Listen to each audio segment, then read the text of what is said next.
A church full of grace. The News Church.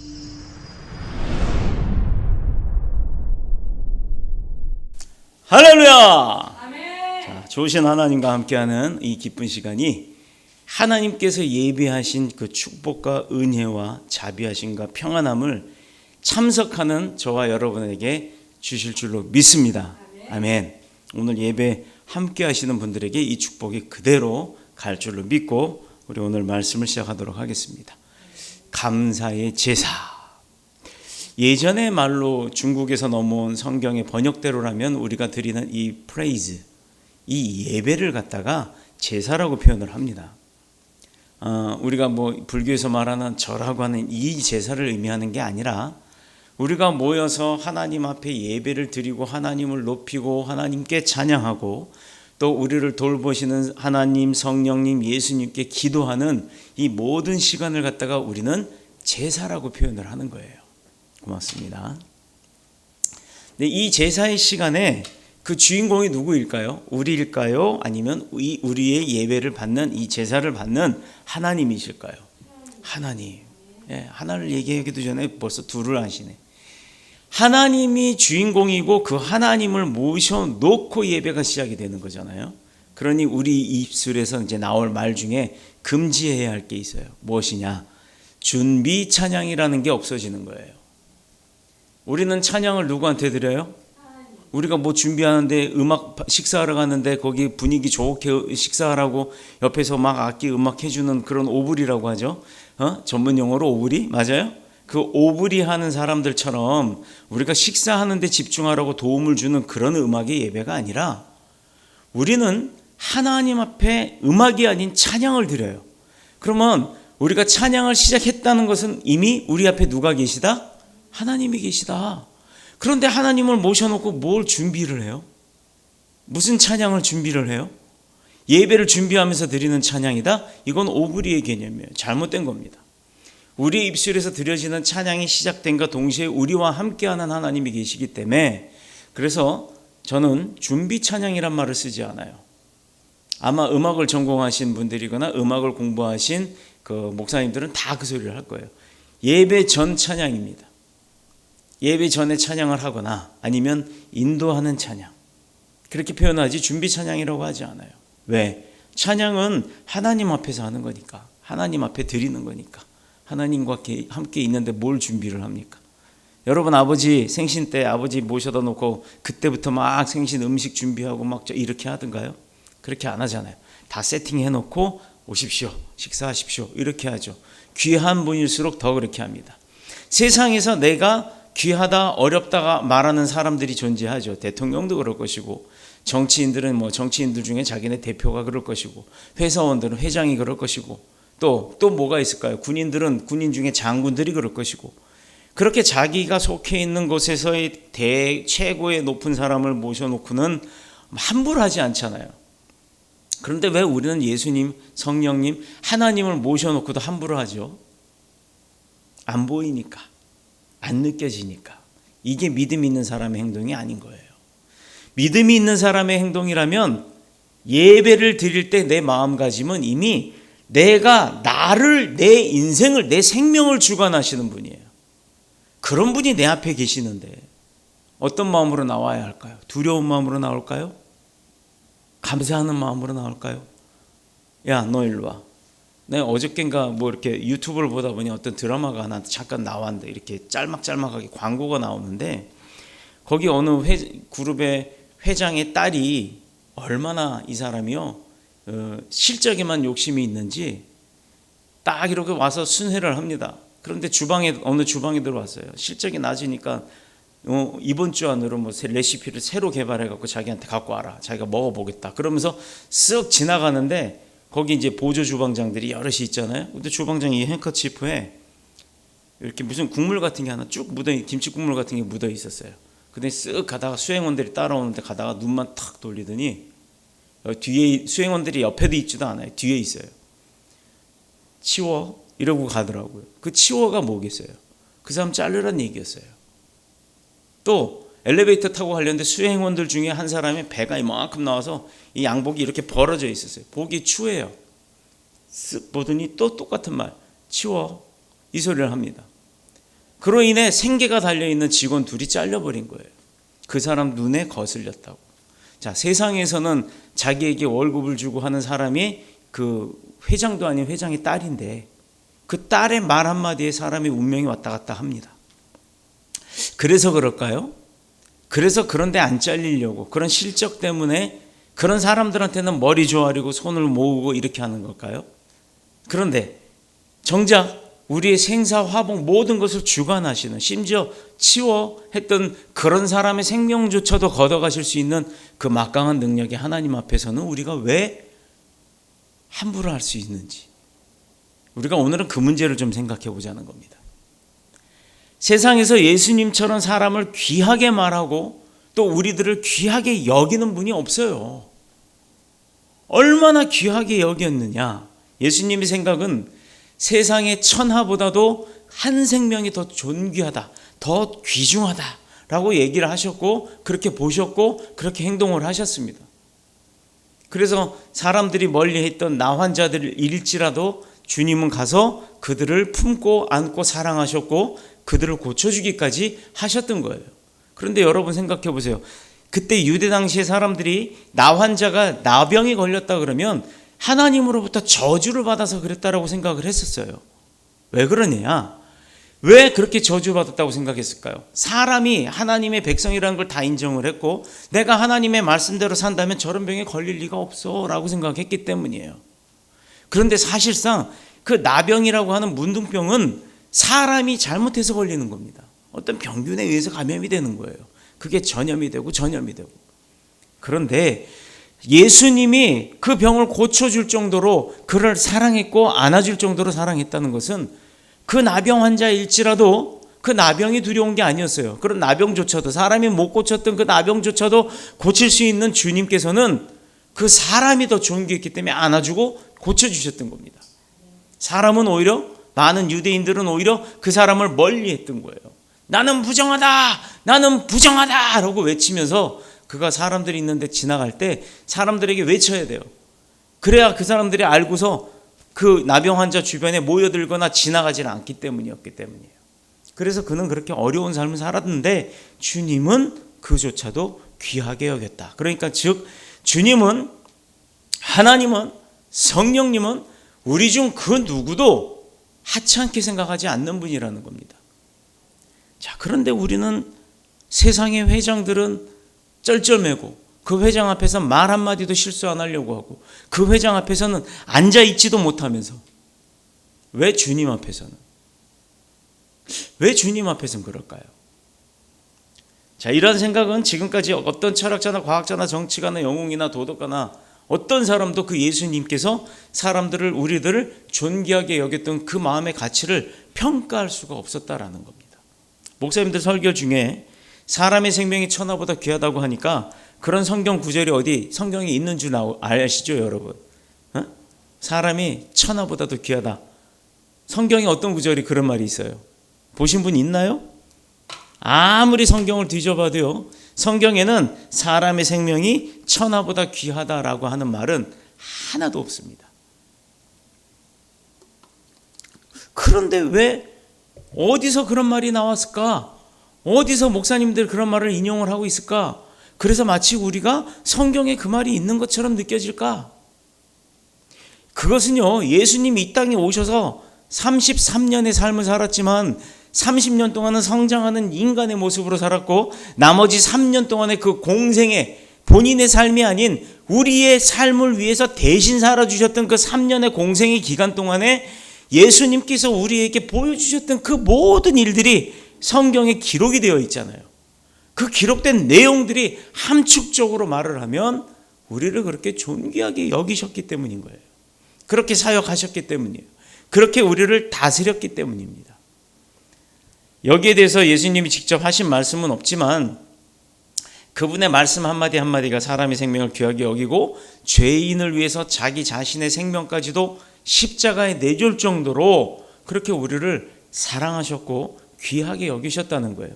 그것을 통틀어 사람의 한 생명이 온 천하보다도 귀하다라고 이야기를 하시는 거예요. 이렇게 느껴지게 하신 거예요. 여러분, 마태복음 16장 26절에 보면요, 사람이 만일 온 천하를 얻고도 자기 목숨을 잃으면 무엇이 유익할까? 자, 사람이 무엇을 주고 자기 목숨과 바꿀 수 있느냐라고 되어 있습니다. 이게 딱 얼마 전에 일에 우리나라 현실에 적용이 되죠. 삼성의 재벌 누구예요? 돌아가신 분 이건희 씨. 그 사람이 대한민국에선 최고의 재벌입니다. 그러나 그렇게 많은 돈을 갖고 있음에도 불구하고 그는 그 생명을 살리지 못했어요. 그렇죠? 죽고 난 다음에 무슨 소용이 있겠습니까? 기껏 해봐야 묘비 멋지게 세워놓고 그 자기 무덤 그거 아주 근사하게, 그는 불교인이니까 뭐 왕생 뭐 한다고?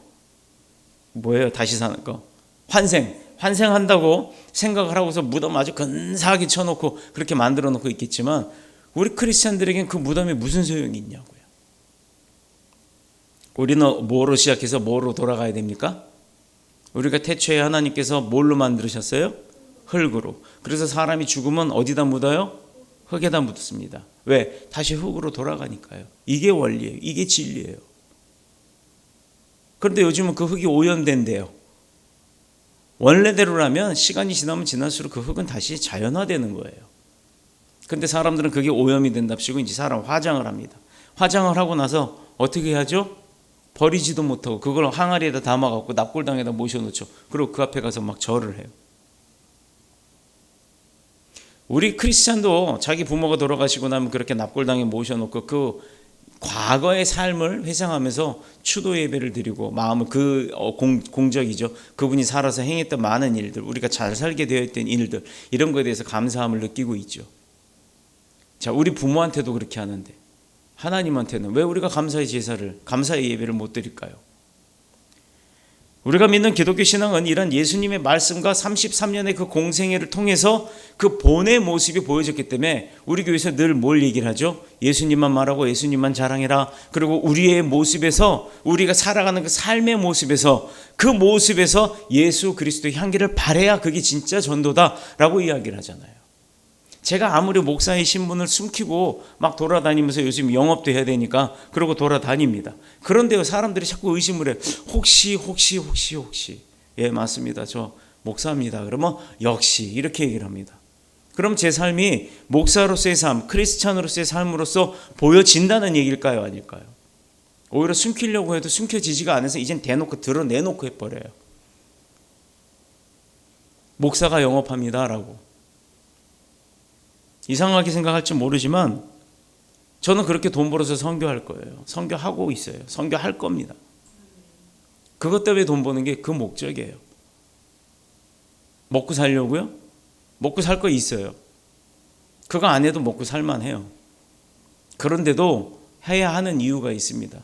나 먹고 사는 것 갖고 만족할 것이 아니라 남도 먹게 살고 남도 영혼의 구원을 얻게 해야 하기 때문에, 그게 목사의 사명입니다. 여러분들 보고 전도하세요, 복음 전하세요 했는데 전도했어요? 복음 전했어요? 하도 해도 하라고 해도 안 하니까 내가 하는 거예요. 자, 이 정도 되면 미안하죠. 그럼 여러분이 어떻게 해야 되겠어요? 해야 합니다. 여러분도 열심히 세상에 나가서 물질을 버세요. 그리고 하나님의 일에 쓰세요. 그게 감사의 제사를 드리는 방법 중 하나입니다. 그러나 가장 좋은 방법은 주일은 누구와 함께? 주님과 함께. 어디서? 주님의 성전에서. 뭐를 해야 돼요? 하나님 앞에 감사의 제사, 예배를 드려야 하는 겁니다. 그게 제일 우선이에요. 그거를 배제하고 하나님이 기뻐하실까요? 내가 아무리 돈을 많이 벌어서 11조를 1천만 원씩 1억 원씩 한다 치자고요. 교회 사람들은 그걸 부러워하고, 왜? 11조 많이 드린 걸 부러워할까요? 그가 11조를 많이 드린 걸로 인해서 그가 많은 소득을 얻은 걸 부러워할까요? 사람들이 11조 많이 드리는 걸 좋아하지 않는 게 뭘까요? 시기일까요? 질투일까요? 아니면 부러움일까요? 많은 생각을 하게 하죠. 교회 입장에서야 물질이 많이 들어오니까 좋게 하겠죠. 그러나 하나님의 입장에, 하나님의 집은 하나님의 입장을 생각하는 겁니다. 하나님의 입장에선 예배도 안 드리고 물질을 많이 드린다? 무슨 의미가 있을까요? 가장 기본을 못 하는데. 물질 못 드려도 괜찮아요. 예배 잘 나오는 사람이면 하나님이 가장 기뻐하는 거예요. 그래서 7일 중에 하루만을 주님과 함께 하자고 하는데 그 하루를 못 버티고 있다는 것은 이거는 나를 잠시 한번 돌아봐야 됩니다. 나를 잠시 한번. 아무리 중요한 일이라 할지라도 주일에는 주님과 함께하는 것이 원칙이다라는 것을 오히려 선포하면 하나님께서도 그 일을 더 도우실 줄로 믿습니다. 자, 이렇게 오직 사람의 생명을 영혼보다도 그 영혼을 천하보다도 귀하게 여기셨던 예수님이 우리를 가르치시는 거예요. 그럼 그런 분한테 배운 거 우리가 그대로 전해야 되겠죠. 자, 누구든지 새 사람이 되면, 하나님을 만나면, 예수님을 만나면, 성령님을 체험하면 누구든지 새 사람이 되고 그 새 사람이 되어야 우리가 천국에 갈 수 있다라고 이야기를 하시는 겁니다. 자, 새 사람이 되는 과정은 예수님을 알고 복음을 알아야 돼요. 그 믿음이 생기고 내가 바뀌어야 되는 거예요. 과거의 사람이 새 사람으로, 사망에서 생명으로, 어둠에서 빛으로 우리가 이렇게 바뀌어야 되는 거예요. 그게 믿음이라고 했는데, 그러면 새 사람이 되면 여기서 변화가 되는데 세 가지 변화가 있어요. 어떤 변화냐? 첫 번째가 내가 살아가고 있는 이 내 인생이 찌질이도 못 살고 흙수저도 금수저도 아닌 무슨 수저라 그래요? 요즘 흙수저보다도 아래가 있다던데. 몰라요? 뭐가 있지? 일회용 수저. 금수저, 은수저, 흙수저, 구리수저, 노수저 이거는 계속 쓸 수가 있어요. 그런데 일회용 수저는 한 번 쓰고 버리는 거예요. 이렇게 일회용 수저와 같은 내 인생, 찌질이 인생이라 할지라도 주님은 그 인생을 기쁘게 보시고 이뻐하시고 귀하게 보신다는 거예요. 다만 그 인생이 주님을 몰랐기 때문에 그러는 거예요. 그렇게 살았다는 겁니다. 지금까지 세상 사람들이 나를 대할 때 내가 가진 소유와 능력을 보고 그렇게 점수를 매기고 나를 평가합니다. 그런데 그 점수가 높으면 우아하지만 그 점수가 낮으면 하는 거예요. 우아와 애의 차이예요. 심지어는 학교가 어디를 나왔냐? 출신지는 어디냐? 같은 대학교 4년을 나와서도 누구는 중대 나왔고 누구는 저 지방대 이름을 댔는데 리퍼브 대학교 이래봐. 리폼드 대학교 막 이런 거 해봐. 그럼 그런 게 있나? 뭘 맨날 다시 만들길래 리폼이야? 그렇다 쳐요. 리폼이라는 대학이 없죠. 없으니까 하는 얘기예요. 실제로 있으면 그 비하가 아닙니다. 없는 걸로 알고 얘기를 한 거예요. 그러면 중대를 칠까요? 리폼인가 하는 그 대학을 칠까요? 여러분 생각해 보세요. 여기 다 중앙대 출신들이네. 이제 봤더니.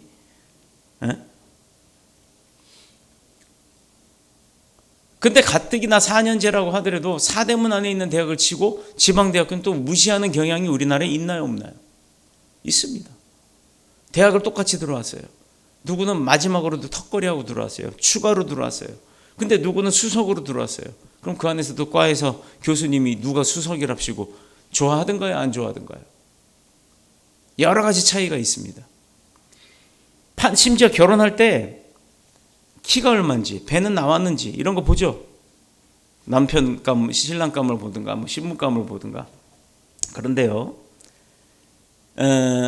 지금 어떤 직장을 다니느냐, 그리고 그가 장래성이 어떠냐 이런 걸 보기 전에 외모를 먼저 따집니다. 사람을 볼 땐 그렇다는 얘기예요. 그러다 보니까 늘 사람들이 대부분이 3등 인생을 사는 거고 그 중에 일부만 1등 인생을 사는 거예요. 자, 그 때문에 수치와 분노의 열등감을 숨긴 채 많은 사람들이 꾹꾹 참아가면서 살아갑니다. 자, 근데 오늘 예수님을 이렇게 만나고 보니까 어때요? 꾹꾹 참았던 그게 모두 다 해소돼야 되는 거예요. 왜냐? 그건 세상에서 그렇게 사람 평가했을 때의 기준인데 주님은 그 기준의 가치가 없다라는 겁니다. 너 나 아니? 예, 나 주님 알아요. 그래, 그럼 넌 귀하다. 예, 너 나 아니? 아니요, 내가 예수님이 누군지 모르겠는데요. 그럼 예수님 그 자리에서 막 우시는 거예요. 저 영혼이 구원을 받아야 하는데 왜 하나님을 모를까? 이래가면서 그 영혼을 위해서 애쓰시는 겁니다.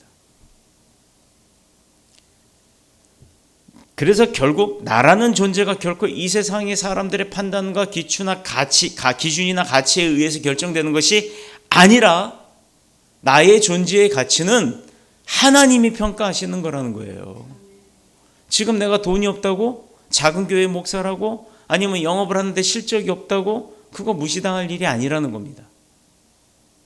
내 안에 하나님이 계시면, 세상의 모든 것을 주관하시는 하나님이 나와 함께 하고 계시다면 나는 그 세상의 모든 것을 주관할 수 있는 능력이 있다라는 거예요. 이게 답이에요. 이게 답이에요. 저 은규가 이제 빠빠빠빠 이걸로 아니, 이거 아니다. 이거다. 빠빠빠로 가야 되고, 그죠? 세 손가락 가지고 하는 거. 그걸로 군악대를 가려고 해요. 그런데 이제 배워요. 음악을 전공을 했지만 작곡하고 피아노도 잘 쳐. 우리 교회 반주하잖아요. 아까 찬양 시간에 반주했잖아요. 잘해요. 아주 멋지게. 하나님의 마음에 들지 안 들지 모르겠지만 일단 내 눈에는 잘해요. 그런데 빠빠빠빠 이거 하려면 지금부터 그걸 연습을 해야 합니다. 그럼 군악대 가려면 군악대 모집을 할 때 거기 가서 빠빠빠 시험을 봐야 돼요. 합격할 정도가 돼야 돼요. 근데 몇 번 연습했어? 아직 못했어요. 그 지금 휴학한 이유가 군대 가려고 하는 거예요. 참 자랑스럽죠. 대한민국 병역의 의무를 지려고 휴학을 했단 말이에요. 그럼 이 아이가 이걸 할 때 연습을 하면서 기도하면서 하는 거예요. 하나님, 오늘 연습이 최고의 실력이 나오게 해주세요. 오늘 연습에서 최고의 실력. 다음 날 또 오늘 연습의 최고, 오늘 연습의 최고. 이러다 보면 시험청까지 하나님이 이 손가락을 날아가게 할까요? 아니면 이게 보이지 않게 하실까요? 어떻게 하실까요? 그건 하나님의 앞에 내가 하는 기도의 믿음대로 되는 겁니다. 이러한 사람에게 하나님이 주시는 선물이 뭐예요? 믿음, 소망, 그 다음에 사랑 주시는 거예요. 이거 있으면 믿음, 소망, 사랑 가지고 있으면 재물 다 몰리게 돼 있어요. 왠지 아세요? 주변에 사람이 모이거든. 모든 사람이 나를 사랑하고 또 나만 바라보면 소망이 생기고 저 사람과 함께하면 내가 잘 될 거라는 믿음이 생겨봐요. 이 세 가지만 있으면, 사람 사이에서도 이 세 가지만 있으면 끝나요. 그런데 우리는 그걸 하나님으로부터 받을 수 있다는 거예요. 자, 이렇게 팁을 알려주는데도 이거 못하면 바보지. 이 귀한 선물을 받고 보니까 지금까지 내가 귀하게 여기고 없으면 못 살 것이라고 여겼던 것들이 다 들어가면 막 그 흔한 풀에 맺힌 이슬과 같이 하찮은 존재더라 이 말이에요. 알고 보면 세상에는 그런 것들과 비교할 수 없는 것들, 더 귀하고 존귀한 것들이 수도 없이 많습니다. 자, 두 번째는 어떤 거냐? 내가 이렇게 하나님의 사랑과 은혜를 입은 귀한 존재인 만큼 이 세상의 모든 사람들도 다 나처럼 귀한 존재라는 걸 알게 되는 거예요. 그러니 함부로 할 수가 없잖아요. 내가 그 상대에게 그렇게 귀하게 그 사람을 여기면 그 사람도 나를 귀하게 여깁니다. 그런데 간혹 이런 거 있어요. 아이고 안녕하세요 라고 인사했어요. 그럼 여러분 어떻게 반응을 합니까? 우리 은규는 안녕하세요. 겸손하게 똑같이 그러잖아요. 근데 역시 목사님 달라요. 안녕하세요 이렇게 했더니 안녕하세요 이러잖아요. 근데 은규는 안녕하세요 이렇게 했는데 안녕하세요. 뭐가 그렇게 무서워? 똑같이 기뻐하면서 안녕하세요 웃으면서 이렇게 하죠. 근데 이런 사람이 있어요. 아니 어떻게 했든 같이 인사하는 사람은 최고예요. 그런데 이런 분이 있습니다. 안녕하세요 했더니 네. 자, 은규가 나한테 한번 인사해 볼까? 느낌이 어때? 별로지. 분명히 어른한테 인사를 했음에도 그런 반응이 오면 마음이 상처가 되지. 그렇다 그러면 그런 사람들은 왜 그럴까요? 왜 그렇게 생각하고 살까요? 그 사람의 삶을 자세히 보면요, 그렇게 살아서 그래요. 그런데 상처받지 마세요. 그는 그렇게 해도 되는 줄 알기 때문에 그런 거예요. 그런데 그런 사람이 어느 날 나한테 인사를 합니다. 안녕하세요 라고 했는데 이러고 가봐요. 본인이 느낄까요? 못 느껴요. 자기가 그러고 사는 사람은요, 내가 예를 들어 인사했을 때 하고 이러고 갔을 때도 그 사람은요 본인이 그러고 살기 때문에 그거 뭐야 저 사람 맨날 나한테 저렇게 함부로 하지? 라는 생각을 못 한다는 거예요. 자, 그러면 그가 잘못한 걸까요? 아닐까요? 그의 입장에서는요, 나한테 인사했을 때 인사를 했는데 하고 간 거는 그 사람은 잘못했다라고 인지 못하는 거예요. 당연한 줄 알아요. 그렇게 해도 되는 줄 아는 거예요. 그런데 그런 사람 때문에 내가 상처받고 힘들어할 이유가 없다라는 겁니다. 바로 이런 지혜를 얻게 되죠. 자, 그래서 나만 잘 살고 내 소원만 성취하고 나만 불편하지 않고 나만 문제가 없으면 끝 아니라는 겁니다. 주님이 그렇다 그랬으면 우리를 위해서 십자가에 달릴 이유가 없었던 거예요. 그래서 우리는 어떻게 해야 돼요? 누군가가 예수님을 알지 못해서 안타까운 삶을 산다고 그러면 그를 불쌍히 여기고 긍휼히 여기고 그가 하나님을 앞에 나올 수 있도록 내가 최선을 다해서 그를 오히려 섬겨주고 업어줘까지 하면서라도 교회에 데리고 와야 할 게 우리의 의무라는 겁니다. 교회를 부흥시키자고가 아니에요. 하나님께서 나에게 주신 명령 중에 하나가 사마리아 땅끝까지 내 증인 되어서 복음을 증거하라고 하셨으니까 누가 됐든지 간에 내가 예수님을 알고 하나님을 알고 성령님과 함께 동행하는 사람이라면 전도하는 건 의무라는 거예요. 전도하는 건 의무입니다. 그가 우리 교회로 오든 다른 교회를 가든 그건 상관하지 않아요. 우리 교회 오면 더 좋겠죠. 나랑 같이 예배드리면 더 기분 좋고 더 신나고 더 재미있을 수 있습니다. 그런데 부산에 있는 사람한테 전화해갖고 나 우리 교회 인천에 있으니까 너 인천 주안동까지 와라. 될까요? 안 되잖아요. 오히려 우리 교회는요, 여기 본 성전에 나오는 성도보다 지방에 있는 성도가 더 많아요. 어떻게 된 겁니까 이게? 온라인 성도가 더 많아요. 각 지방마다 갈 때마다 성도들이 있어요. 목사님 왔다고 전화하면 목사님 내가 식사 살게요 빨리 오세요 이런 전화를 합니다. 근데 안 해요. 오히려 그분들한테 부담 드리기 싫어서. 나도 일 때문에 갔다 샥 하고 와야 되니까. 여러분,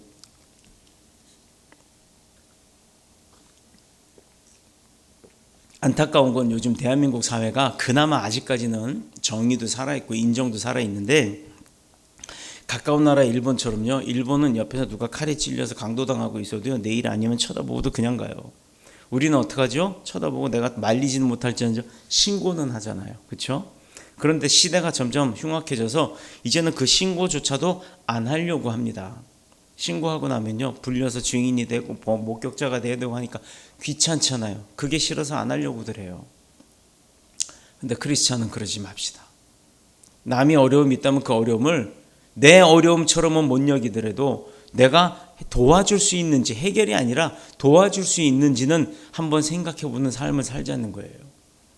현실적으로 내가 그를 도울 수 있으면 도와주는 것도 좋습니다. 내 이름이 아닌 예수님의 이름으로.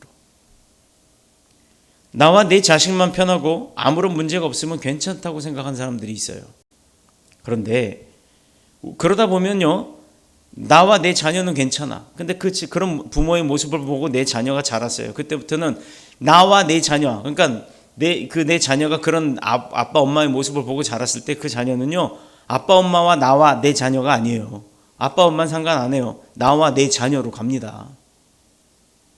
그럼 또 그 자녀가 그렇게 그 믿음이, 그런 삶이 대물림이 되고 그렇게 보고 자랐다 그러면 어느 순간에 가서는요, 나도 필요 없는 거예요. 내 자녀도 필요 없는 거예요. 나만 생각하는 그런 시대가 올 거라는 겁니다. 그게 가까운 일본에 그런 일이 벌어지고 있어요.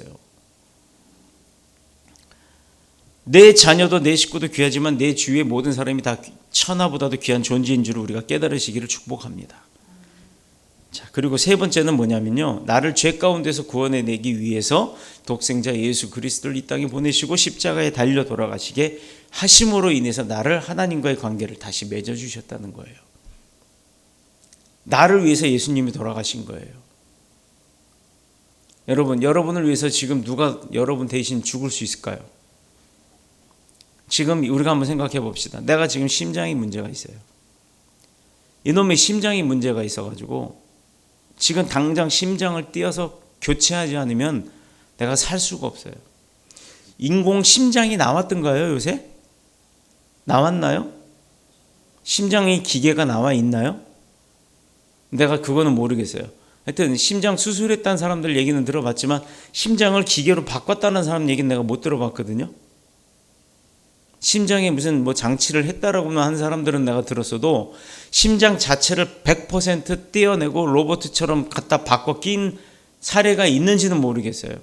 아마 그걸 연구를 할 겁니다. 자, 기계를 빼고 내 심장을 떼어내고 내 부모가 심장을 대신 넣어줄 사람이 있던가요?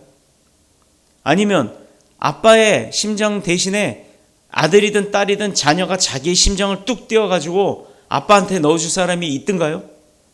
심장이 떨어져 나가면 본인은 죽는 거 아닙니까? 콩팥이나 간이나 이런 장기들은 이렇게 나눠주기도 한다고 들었습니다. 그렇게 해도 되고요. 그러나 아직까지는 저는 있는지 모르겠습니다만 아직까지는 심장은 대체가 안 되는 걸로 알고 있어요. 그런데 주님은요, 심장이 아니라 주님을 모습 자체, 예수 그리스도의 형상 자체, 그 육신 자체를 다 제물로 드려서 하나님과 우리의 관계를 회복시켜 놓으셨다는 겁니다. 이런 분하고 예배를 드리는데 감사와 기쁨이 안 넘치나요? 근데 여기서 우리가 말하는 게 있죠. 오늘 본문을 보면 창세기의 말씀에 창세기 3장 19절에 보면요. 하나님께서 인간이 사탄의 유혹으로 하나님을 떠나 불순종의 죄에 빠졌을 때 그들에게 하신 말씀이 있어요. 아까 제가 서두에 말씀드렸는데 너는 흙이니 흙으로 돌아갈 것이니라 라고 되어 있어요. 인간 육신의 근본은 가장 흔해 빠진 흙입니다. 그래서 나 돈 좀 벌고 인생 잘 나간다고 아무리 좋은 옷 뭐 삐까뻔쩍하게 화장하고 예쁘게 칠을 해도 결국은 흙 위에 옷을 입히고 흙 위에 화장을 한 것뿐이에요. 나중엔 다시 돌아갈 겁니다. 이집트에 가보니 그 미라 있었잖아요. 미라.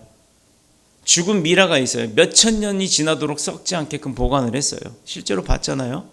투탕카멘이라고 하는 그 모습을 공개했는데 참 불행한 거예요. 그거.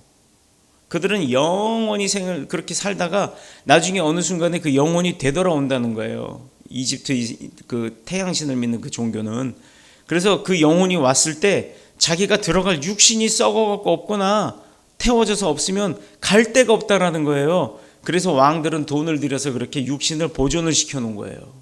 나중에 갔다가 되돌아오면 그 영혼이 그 육신을 찾아 들어가서 영생 다시 살아난다라는 믿음을 갖고 있는 거예요. 이거 부활에 대한 걸 잘못 알아서 그런 거예요. 걔네들이. 여러분 생각해 보세요. 그 미라 가보면 어떻게 생겼어요? 이쁘든가요? 아우 당장 이렇게 끌어안고 막 뽀뽀라도 해줄 정도로 그렇게 이쁘든가요? 보신 분들은 알 거 아니에요. 그죠? 징그러워요. 이걸 뭐 하려고 이렇게 해놨을까? 자, 그런데 사람이 죽은 후에 제일 좋은 장례 방법은 빨리 원래대로 흙으로 돌아가게끔 하는 거예요. 그게 최고의 방법인 거예요. 흙으로 왔으니 흙으로 돌아가라. 이게 하나님의 말씀이잖아요. 구약의 말씀은 하나님의 말씀이에요. 이래서 화장하고 산이나 바다에 가서 뿌리는 것, 이게 제일 현명한 방법입니다. 인간이 흙으로 빚어진 존재라는 것을 잘 알 수 있는 것은 예수님 앞에서 그 맹인이 소경이 있었잖아요. 눈 먼 장님. 그 소경이 예수님이 치료할 때 어떻게 하셨던가요? 예수님이 그 소경의 눈을 어떻게 치료했어요? 아시는 분? 응? 침으로? 네, 더럽게 침으로. 근데 침만 발라서 이렇게 발랐어요? 성경을 잘 보세요. 예수님이 침으로 바르긴 발랐는데 침을 어떻게 손바닥에다 뱉어갖고 뭘 했다고? 그 다음에 흙을 받아서 갰단 말이에요. 흙이 뭉쳐지게끔. 근데 이거 침 더럽다고 생각하지 마세요. 예수님 침은 로얄 젤리보다도 좋을 거야. 왜 그러느냐?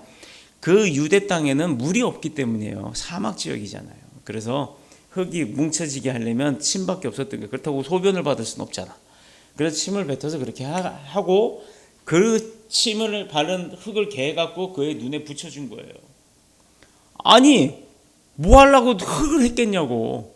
흙으로 왔기 때문에 흙을 발라서 원래대로 고쳐놓으신 거예요. 흙으로 다시 만들었다는 의미입니다. 그게 흙으로 만든 사람이기 때문에 흙으로 다시 그 눈을 발랐다는 건 의학적으로야 뭐 더러울 수도 있겠죠. 그러나 그 본질의 의미는 내가 너를 흙으로 만들었기 때문에 흙으로 고치는 거예요. 우리 찰흙으로 사람 만들어갖고 조각을 하다가 눈이 찌그러지면 어떻게 해요? 다시 찰흙으로 하지 거기다가 막 무슨 약을 바르지 않잖아요. 똑같은 이치입니다. 그 모습을 보여주신 거예요. 상징적으로. 그리고 눈을 뜨게 하셨잖아요. 자, 그리고 가서 마지막에 어떻게 했어요? 씻으래요.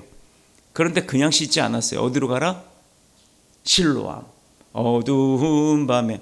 우리가 몇 주 전은 지도에 보면 이 성경 여기에 보면 이거 관심이나 있는지 모르겠어요. 여기 성지순례 사진 해갖고 몇 주 전에 여기 무슨 동그란 의자 몇 개 있는 것처럼 해서 개울 하나 사진이 올라온 게 있어요. 그게 실로암 연못이에요. 실질적인 실제 실로암.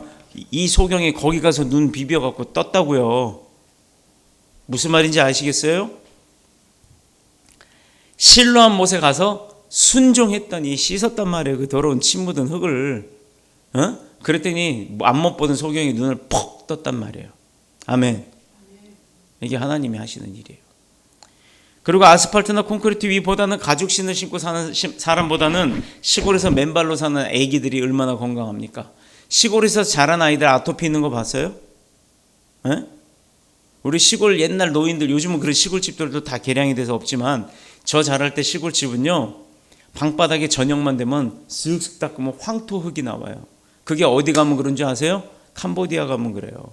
캄보디아 가면 아무리 뭐 바닥이 막 타일로 아주 이쁜 바닥이라 할지라도 저녁에 대해서 물수건으로 한번 쓱 닦으면 뻘건 황토액이 막 줄로 막 나와요.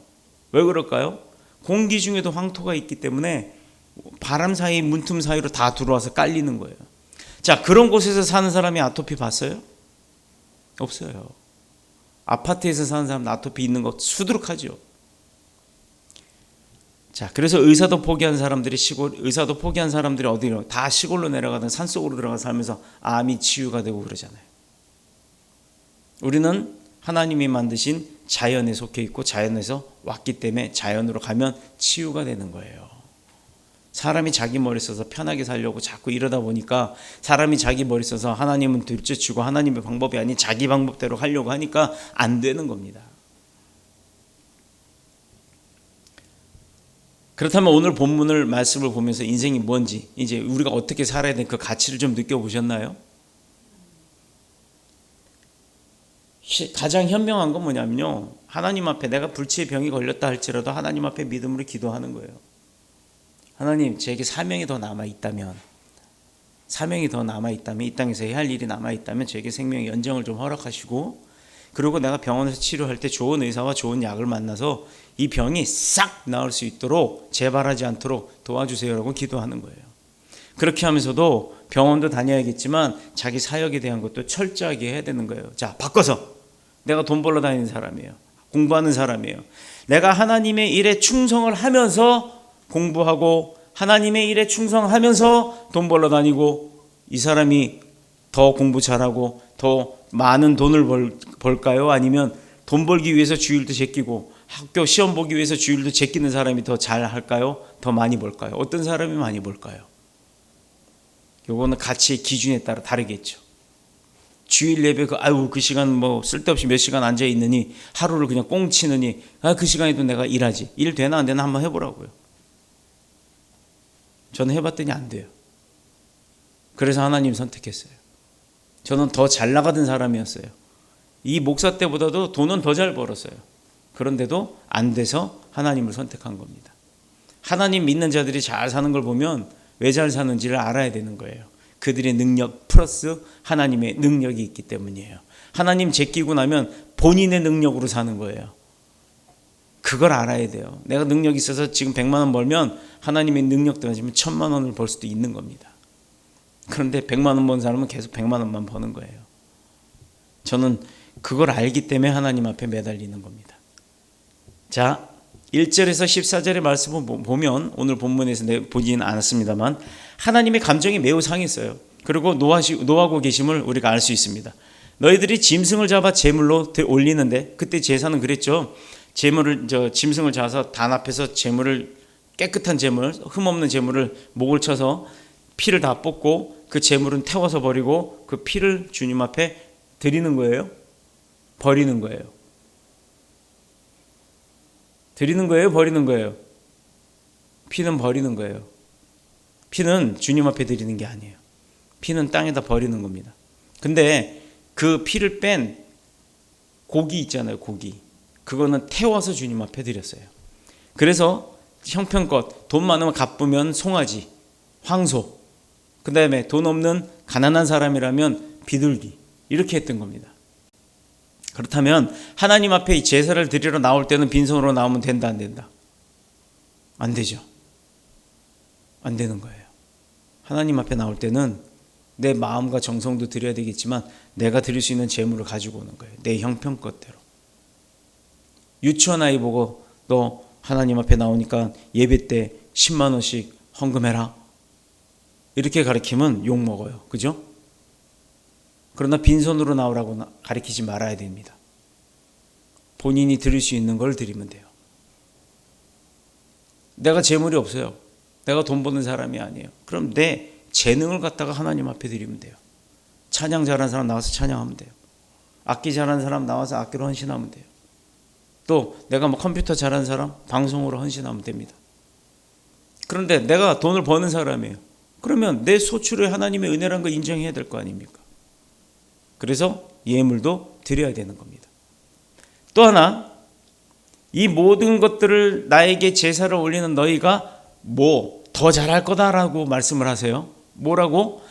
뭐 너네가 하는 이 행위의 모든 것을 너네가 지금 나를 위해서 하고 있는데 그 행위의 본질이 어디에 있는지는 나보다도 너 자신이 더 잘 알지 않느냐 이 얘기예요. 냉장고에 아이스크림 넣어놨는데 내가 냉동실에 넣어놨는지 냉장실에 넣어놨는지 이거 가물가물하네. 그거 녹으면 안 되는, 앞에서는 목사님 막 설교하고 있는데 그거 녹으면 안 되는데 그 동생이 먼저 먹어버리면 안 되는데 이러고 있으면 그건 예배가 아닙니다. 몸만 여기 와 있지 몸은, 생각은 벌써, 마음은, 중심은 집에 냉장고에 가 있는 거예요. 하나님이 그걸 보시는 겁니다. 천지 만물을 다 아시는 분이 내 속마음 모르실 것 같아요? 다 압니다. 오늘 본문 10절 12절에 보면 모든 것이 다 하나님의 소유라고 이야기를 하셨는데 결국 우리는 누구 거라고요? 그러면 하나님 거예요. 내 것처럼 욕심 부리고 내가 강탈하고 하나님의 눈속임을 하면서 하나님을 속이며 그걸 다 내 거라고 자부하면서 내가 내 소유물로 만들면서 살았던 그 잘못을 저질렀던 겁니다. 그거 깨닫지 못하는 거예요. 여지껏 내 건 줄 알고 사는 거예요. 내 거 아니라고요. 하나님 거라고요. 하나님 걸 내가 갖다 쓰는 거란 말이에요.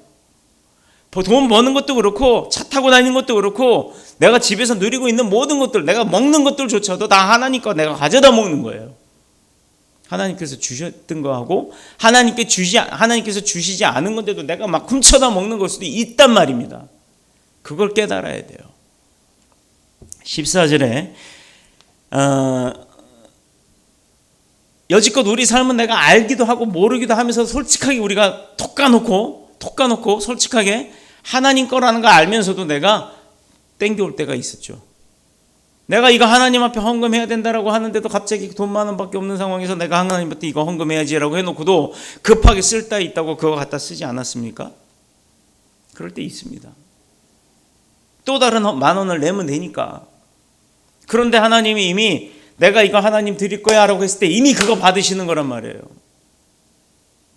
그런데 급하다고 거기서 꺼내다가 내가 써버렸단 말이에요. 저도요, 여러분들한테 고백하지만 제가 여기다가 이렇게 주님 앞에 드릴 거를 항상 준비를 해놔요. 어느 때 어느 장소에 가서 어떻게 헌금할지 모르기 때문에 예비를 해놓습니다. 그리고 지갑에 또 예비를 해놓은 게 있죠. 지갑에도 동전이란다. 지갑이 텅텅 비어 있어서 그런가요? 동전이라는 얘기가 나오네. 지갑에도 갖고 다녀요. 여기 영수증만 잔뜩 들어있네. 여러분, 이거는 헌금에 있던 걸 급하다고 뺏어 쓰고 그 다음에 내가 헌금 드리려고 준비했던 걸 빼다 쓰고 그 다음에 지갑에 다시 채워놔요. 이런 상 다를 게 없죠. 똑같은 10,000원인데. 그런데 마음은 다르다는 거예요. 하나님께 드리려고 이미 마음 먹었던 거는 그건 하나님 겁니다. 우리가 이런 실수를 할 때가 있습니다. 14절에 그래서 하나님이 진노하신 거예요. 오늘 본문에 1절부터 13절까지 읽어보시면 왜 하나님이 화가 나셨는지가 나와요. 우리 삶이 이랬으니 하나님 걸 내 거라고 하고 살았으니 하나님께 진노 안 하시겠어요? 하나님이 원하시는 제사와 제물은 어떤 걸까요? 14절에 감사로 하나님께 제사를 드리며 지존하신 이에게 너의 소원을 갚으라. 네가 한 말을 그대로 행하라 이거예요. 하나님 앞에.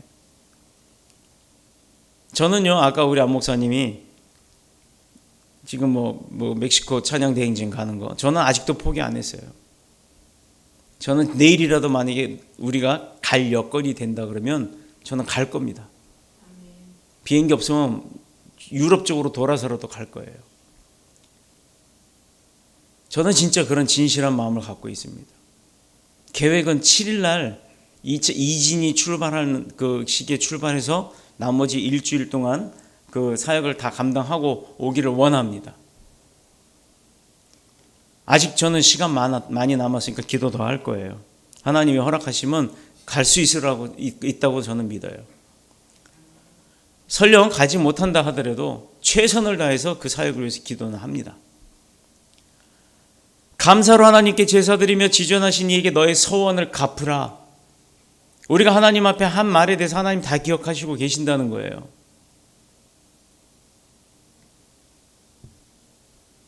오늘 안타깝게도 지금 몇 주째 우리 배 집사님이 지금 못 나오고 있는데 연결된 일 때문에 그래요. 근데 그의 첫 번째 기도 제목이 뭐냐면 하나님 앞에 11조 1,000만 원이에요. 그러면 한 달 월 1억을 벌어야 되는 거예요. 1억 벌기 위해서 저러고 다닌다? 하나님이 기뻐하시냐고요. 저 솔직하게 얘기할게요. 안 기뻐하세요. 그분한테도 어떤 상황이 있든지 간에 난 어느 교회 집사이기 때문에 오늘 예배하고 오후에 만나면 안 될까요? 이렇게 했으면 난 참 좋았을 거라고 봐요. 무슨 사정이 있는지 모르겠어요. 또 그 나름대로 하나님께서도 그 사정을 이해하실 수 있으리라 믿습니다. 그러나 본질은 그러면 안 된다는 거예요. 지금 방송으로 참여했을 거예요 아마. 그 믿음이 있을 집사님이니까. 허나 내가 맡은 일이 있다면 예배에 나오는 게 우선이라는 겁니다. 잘했다 잘못했다를 따지기 전에 같은 일을 해도 더 축복의 일을 우선으로 하는 게 맞다라는 얘기예요. 하나님이 원하시는 것은 제사의 형식이 아니라 제사 드리는 자들의 그 중심을 원하는 겁니다. 구약의 제사법이 얼마나 복잡하고 얼마나 사람들을 피곤하게 했어요. 제사장 목욕해야 되지 뭐 해야 되지 막 조건과 절차가 많았잖아요. 여자들은 들어오지도 못하고. 요즘 시대로 말하면 여성들은 다 저 문 밖에서 예배 드려야 되는 거예요. 하나님이 원래 원하시는 방법이 아니었지만 죄를 깨닫게 해주셨어요. 그래서 나중에는 완전한 방법을 우리에게 주셨는데 그 방법이 뭐냐면 예수 그리스도를 통해서 그 제사의 틀을 다 깨버리신 거예요. 구약의 일시적이고 제한적이었던 모든 제사를 다 없애버린 겁니다. 그거 그렇게 하지 마 이제. 너네 마음의 중심을 볼게. 자, 이 얘기인 즉슨 우리가 예배 나올 때 하나님 앞에 어떤 자세로 나와야 되는지, 나와서 어떻게 예배 드려야 되는지, 이거 중요하다는 겁니다. 여러분 앞에 담임 목사인 제가 아니라 여기 이 자리에 지금 하나님이 서 있다고 생각해 보세요. 지금 그러고 앉고 계세요? 그렇게 앉아 있을 수 있어요? 여기 대통령이 와 있는데도 그렇게 앉아 있을 수 있겠어요?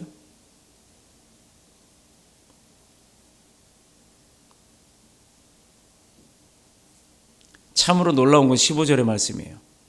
환난 날에 나를 부르라. 내가 너희를 건지리니 너희가 나를 영화롭게 하리라. 여기서 14절 15절을 놓고 오해가 될 수 있죠. 하나님께 감사하고 약속한 서원을 갚는 사람은 하나님이 환난 때 도우시고 건져주신다고 했는데 이것은 인간 행위의 결과에 따라 반응하는 하나님이다? 이렇게 오해할 수 있어요. 아, 우리가 하나님 앞에 충성하는 자는 건져주고 충성 안 하는 자는 안 건져준다? 아닙니다. 값도 없이 조건도 없이 우리에게 주시는 게 하나님의 사랑이에요. 여기에는 공로라고 하는 게 들어갈 틈이 없어요. 자, 이것은 우리가 택함받은 하나님의 백성이라면 당연히 하나님 앞에 형식적으로나 엉터리로나 예배하지 않는다면, 그 정성을 다해서 감사함으로 예배를 드리고 있다라면, 그게 마땅한 거라면 하나님께서도 우리가 환난 당할 때 우리가 도움을 구할 때 그분이 돕는 척 흉내만 내지 않고 진짜로 도와주신다는 거예요. 내가 하나님 앞에 예배를 건성으로 드리면 하나님께서도 나를 건성으로 도와주신다는 거예요. 뒤집어 얘기하면. 여러분, 그런데 어떻게 예배 드리는 자세가 이렇게 나올 수 있겠냐고요. 절실함으로 나오는 건 세상에 돈 버는 데만 있는 게 아니라 하나님이 예배 앞에도 그렇게 나와야 되는 건 줄로 믿습니다. 왜냐하면 우리는 하나님의 택함 받은 백성이에요. 하나님이 택했지 우리가 하나님 택한 게 아니라니까. 다 내가 택해서 되는 줄 알죠? 그래서 잘못되는 거 있는 거예요. 하나님이 택하는 대로만 하면 실패가 없어요. 망할 일이 없어요. 안 되는 일이 없는 거예요. 그래서 그분과 때려야 뗄 수 없는 부모와 자식과 같은 그런 관계가 하나님과 우리와의 관계가 되어 있는데, 우리 자식 중에도요, 아기 때는 아기가 엄마 손 안 놓으려고 그래요. 엄마 손 놓으면 자기 죽는 줄 알아요. 그런데 그 아기가 조금씩 크고 인터넷 문화도 들어오고 어쩌고 저쩌고 중학생, 고등학생쯤, 대학생쯤 되면 그나마 그때까지는 말을 들어요. 그런데 딱 성인이 돼서 한 30살, 40살 장가쯤 딱 가면 부모 앞에서도 이러고 다녀요. 아이, 그거 엄마 그거 귀찮게 그거 왜 그래? 하지마. 나도. 그 엄마는 그 왜 맨날 나서갖고 그런 거 해갖고 일만 만들어. 이 사고 뭉치. 이래가면서. 이게 아마 40살쯤 넘으면 그럴걸요? 그걸 뒤집어 한번 생각해 봅시다. 내가 그 부모의 입장이 되라는 얘기가 아니에요. 어떤 거래가 아니라 우리가 지난주에 그 언약에 대한 말씀을 좀 나눴었잖아요. 지지난주죠. 제가 지지난주 했으니까. 그 당사자들 사이에서 나타난 당연한 반응이라는 거예요. 즉 뭐냐, 사도 바울이 이런 관계를 설명하기를 누가 우리를 그리스도의 사랑 안에서 끊으리요? 환난이나 공고나 박해나 기근이나 적시나 위험이냐 칼이냐 그걸로 우리 끊을 수 있냐? 못 끊는다 이거예요. 계속해서 로마서 8장 35, 39절에 우리를 우리 주 예수 그리스도 예수 안에 있는 하나님의 사랑에서 끊을 수가 없으리라 라고 단언을 합니다. 근데 뭐가 문제예요? 그런 하나님과 우리와의 관계인데 아버지 거 내 거나 우리 아버지는 세상을 다스릴 수 있는 온 세계를 다 주관하는 그런 막강한 권력자, 그의 아들 그의 딸이 난데 너네 다 죽었어. 이게 맞는 말일까요? 너네 다 죽었어. 근데 그 다 죽어야 될 그 사람들은 하나님의 자녀가 아닌가요? 그 사람은 또 거꾸로 얘기해요. 저보고 나 하나님의 자녀야. 너 다 죽었어. 저보고. 이게 크리스찬들이 지금 그런 믿음으로 산다는 겁니다. 여러분, 그게 잘못된 거예요. 나만 그런 것이 아니라 그들도 하나님의 백성이라는 것, 이것을 우리가 망각하고 산다는 겁니다. 불평과 낙심과 원망을 가지고 예비하고 있을 때가 있다라는 거예요. 목사님 이렇게 설교가 길어. 배고파 죽겠는데. 그 배고파 죽겠는데 사람은요, 바빠 죽겠는데, 시간 없어 죽겠는데, 더워 죽겠는데, 재밌어 죽겠는데, 배불러 죽겠는데, 그 사람은 항상 죽겠는데만 얘기해요. 근데 하나님이 참된 백성은요, 시간이 없어도 감사하다. 그 감사함 가운데도 내가 예배할 수 있잖아요. 그 바쁜 가운데도 예배할 수 있잖아요. 그 돈 벌기 정신없는 가운데도 예배하는 시간이 있어서 감사하다. 이 감사로 나가는 거예요. 그 마음의 중심을 갖고 나온 자들이 하나님이 기뻐하는 예배를 받으시는 겁니다. 그들의 예배를 기쁘게 받으시는 거예요. 옛날 사람들이 옹기를 살 때, 옹기가 뭔지 알죠? 항아리를 살 때 겉에가 번질번질한 거는 절대 안 샀어요. 보기에는 그게 참 이뻐요. 반질반질한 거. 요 얘기만 하고 마치겠습니다. 왜 겉이 번지르르한 건 사지 마라 그러는 줄 아세요? 거기에는요, 이쁘게 보이게 하려고 어떤 걸 발랐는데 사람의 몸에는 해로운 거였어요. 납이 들어간 유약 같은 걸 바르면 반질반질하고 예뻐요. 요즘 항아리는 납 대신에 다른 걸 쓰기 때문에 반질르해도 괜찮은데, 귀한 딸을 시집을 보냅니다. 사윗감을 보는데 딱 보고서 키 185, 잘생겼어. 장동건처럼. 185에 뭐 돈도 잘 번대. 됐어. 너 내 사윗감으로 딱이야. 내 딸 데려가. 이런 장인어른 봤어요? 응? 근데 반대로 여자를 데려옵니다. 며느리를 데려오는데 와, 미스 코리아 뺨치고 김태희 뺨치고 이영애 플러스 김태희 플러스 뭐 또 누구 있지? 전지현 플러스 이랬단 말이에요. 그러면 눈은 이영애고 이마는 이영애고 눈은 전지현이고 입은 김태희라고 한번 합성을 해봅시다. 이상한 사람 나와요. 그 한 사람의 얼굴이었어야 그게 아름다운 거지. 다 합쳐놓으면 이상한 사람 나온다니까. 그걸 몽따주라고 하죠. 몽따주. 그렇게 외모에 보기에 정말 최고의 신부감이다, 며느리감이다 해서 딱 데려왔어요. 결혼시켰어요. 안녕하세요 시어머님. 혓바닥도 안 나오고 뭘 시켰더니 앞에서 밥 먹는데 호박 하고 있고, 교양은 빵점에 배운 것도 없고. 만약에 그렇다 칩시다. 후회할까요 안 할까요? 밥 좀 해라 그때 나 밥 좀 못 나요 막 이러고 그러면 여러분 답답하지 않겠어요? 그런데 중요한 거는요, 이렇게 우리가 사람을 볼 때 인물 잘났냐, 공부 잘했냐, 또 뭐 재산이 많냐, 뭐 부모는 누구냐, 이런 것 많은 거 가지고 있냐 없냐, 그것만 본다는 거예요. 그것만. 그 사람의 내면, 아들이든 딸이든 사위든 며느리든 진짜 내 자식을 끔찍하게 사랑하느냐, 자기 목숨만큼 바꿀 수 있을 만한 사랑을 갖고 있느냐, 이거를 부모가 봐야 되는데 그걸 안 보고 뭘 보는 줄 아세요? 현실적으로 예를 들어 딸이 시집가서 그 집에 시부모를 모시고 살아야 되냐, 몇 평짜리 아파트에 살까, 이거 따지고 앉았다는 거예요. 내 딸이 그런 집에 가가지고 종살이 하는데도 그건 아랑곳하지 않고 보여지는 것만 보고 그렇게 한다는 겁니다. 또 사람을 그렇게 하죠, 요즘 사람들. 근데 여러분, 짐승을 한번 산다고 생각해 봅시다. 내가 우리 잔치 때 쓸 황소를 한 마리 사야 돼. 한우 소를 한 마리 사러 소시장에 갔어요. 그러면 여러분 뭐 봐요? 이 소가 인성이 좋은가, 순한가, 믿음이 있나, 아니면 건강, 뭐 예를 들어서 내가 가자 그러면 잘 따라올라나, 그런 거 보고 사요? 소 살 때? 잔치용 잡아 먹을 소 살 때 딱 보면 튼튼한가, 병 없나, 키로수는 많이 나가나, 이런 거 보죠? 비실비실한 거 안 살 거 아닙니까? 동물을 볼 때는 겉을 봐요. 사람을 볼 때 겉을 보고 살면 망하는 거예요. 사람을 동물 취급하지 말라는 얘기입니다. 사람은 속을 봐야 되고 동물은 겉을 봐야 되는 거예요. 그런데 세상 사람들은요, 까꿀로 한다는 거예요. 까꿀로. 강아지 한 마리를 사더라도 예쁘면서 말 잘 들을까, 순종 잘할까, 얘가 성격이 좋을까, 이거 보고 사더라 이 말입니다. 강아지는 내가 훈련시키기 나름이에요. 사람은 훈련이 안 돼요. 그런데 그런 사람의 겉만 보고 산다니까요. 이게 제정신이냐 이 말입니다. 이 기준의 가치를 잘못 두고 살면서 뭘 잘 되기를 바라고, 뭘 부자가 되기를 바라고, 뭘 성공하길 바라요. 하나님의 기준이 있을 때 사람을 바로 볼 수 있는 눈이 생기는 거고, 동물과 사람을 구별할 줄 아는 힘이 생기는 거예요. 우리가 이런 믿음을 배우고 감사의 제사로 나와야 하나님도 우리를 그렇게 취급하시는 겁니다. 겉으로는 부드럽고 인자하게 생겼어도 그 속에 칼이 있는지 상처가 있는지 이거 아무도 모르잖아요. 겉으로는 이 사람이 막 웃기는 개그맨들 있죠. 우리 실제 그런 사람이 있었잖아요. 그 고대 나온 여자 개그맨 자살한. 얼마나 안타깝습니까?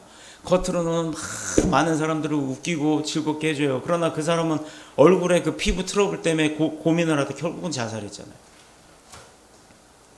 겉으로 사람을 웃겨도 그 속에 늘 기쁨도 감사도 없이 울고 있는 사람인지를 우리는 바라봐야 되는 겁니다. 자녀를 결혼시킬 때 그 두 가지 꼭 확인하는 거죠. 동물과 사람 구별하는 법처럼. 제일 중요한 건 뭐냐면요, 이 사람이 신앙심이 있는지, 그리고 내 자녀와 그 사람이 얼마나 사랑하는지, 그걸 봐야 되는 겁니다. 속에 있는 마음과 인격과 심령, 이게 중요한 거예요. 사람. 겉이 행복해 보인다고 속까지 행복한 게 아니기 때문입니다. 그래서 우리도 하나님 앞에 대면할 때, 예배할 때 사람의 속을 보시는 분이에요. 우리 중심을 보시는 분이라는 얘기예요. 겉모양이 아니에요. 겉모양도 최대한 이쁘게 하고 나와야죠. 반바지 바람에 쓰레빠 딱딱 끌고 이렇게 나오는 건 그건 예의가 아니에요. 대통령 앞에도 그러고 나갈 수 있는 용기가 있다면 그렇게 나오세요. 하나님 앞에나 대통령 앞에나 그렇게 나올 수 있다 그러면 나오세요. 괜찮아요. 그리고 용기라면 괜찮아요. 그 사람이 그런 삶이니까. 그러나 그렇지 않다면 최고로 멋진 옷으로 예쁘게 꾸미고 나오는 거예요. 이렇게 여호와 하나님으로 인한 기쁨이 있는지, 구원의 은혜에 대한 그 확신이 있어서 감격을 하고 있는지, 날마다 베풀어 주시는 그 하나님의 은혜에 내가 감사가 있는지 없는지를 먼저 돌아보고, 없으면 그걸 구하러 오는 거고, 있으면 그 기쁨으로 나오는 거예요. 그래야 하나님이 기뻐하세요. 왜? 하나님으로 인해서 내가 이렇게 살고 있고, 아니면 내가 이렇게 사는 거 하나님으로 인해서 이제 회복될 겁니다라는 그 믿음을 갖고 나오는 삶이든, 아니면 내가 여지껏 누리는 게 하나님으로 인해서 내가 이렇게 기쁨을 누리고 삽니다, 이제 나도 베풀면서 할 수 있도록 좀 도와주세요라고 그렇게 감사함으로 나오는 삶이든, 두 가지의 마음을 꼭 가지고 나오셔야 되는 겁니다. 그래서 사도 야고보도 야고보서 2장 1절에 사람을 외모로 취하지 말라고 했어요. 하나님이 원하는 예배는 구원과 감격과 함께 꼭 감사가 있는 예배입니다. 그래서 본문 23절 마지막 절, 감사로 제사를 드리는 자가 하나님을 영화롭게 하나니 그의 행위를 옳게 하는 자에게 내가 하나님의 구원을 보이리라. 여기서 그 행위는 뭐냐면요, 구원의 축복의 하나님을 향한 그 바른 반응이에요. 우리가 하나님 앞에 드려야 될 올바른 모습, 그겁니다. 그게 행위예요. 우리가 할 수 있는 행위에 따라서 하나님이 보여주고 안 보여주고 하시겠다잖아요. 뭐를? 구원의 역사함을. 그러니 내가 하나님 앞에 진짜 바르게 나와야 하는 거예요. 마음도 겉도. 우리가 할 수 있잖아요. 겉에 거는. 마음도 내가 먹기에 따라 다르잖아요. 그러니까 내가 할 수 있는 한 최대한의 것을 하나님 앞에 드리면 하나님도 우리에게 줄 수 있는 것 최대의 것을 주신다는 거예요. 그런데 이제부터 반바지처럼으로 나올 수 있겠어요? 빈손으로 나올 수 있겠어요? 이거 잘 마음에 새기세요. 하나님 앞에 나올 때는 최고의 모습, 최고의 마음, 내가 할 수 있는 최고의 재물을 갖고 나오는 겁니다. 그러므로 감사가 없는 제사는 22절에 보면 하나님이 그 사람을 찢어버리신대요. 무섭죠? 해도 안 되는 것, 하려고 노력해도 안 되는 것, 하나님이 찢고 있었기 때문이에요. 이제부터는 예배를 통해서 하나님 앞에 당연히 나와야 할 감사의 반응이 있어야 하는 겁니다.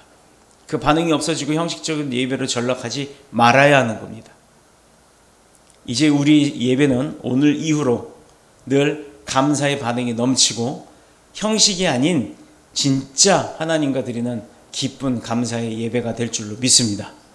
비록 인간의 존재가 흙으로 지어진 아주 연약하고 가치 없는 존재이지만 우리 안에는 예수 그리스도가 있다라는 것, 그런 예수 그리스도로 인한 사랑이 있다는 걸 잊지 않으시는 저와 여러분이 다 되셔서 하나님으로부터 받은 그 사명 잘 감당하고 또 그 하나님을 위한 영광을 올리는 이런 축복의 삶을 사는 저와 여러분 다 되시기를 예수님의 이름으로 축복합니다. 축원합니다. 기도드리겠습니다.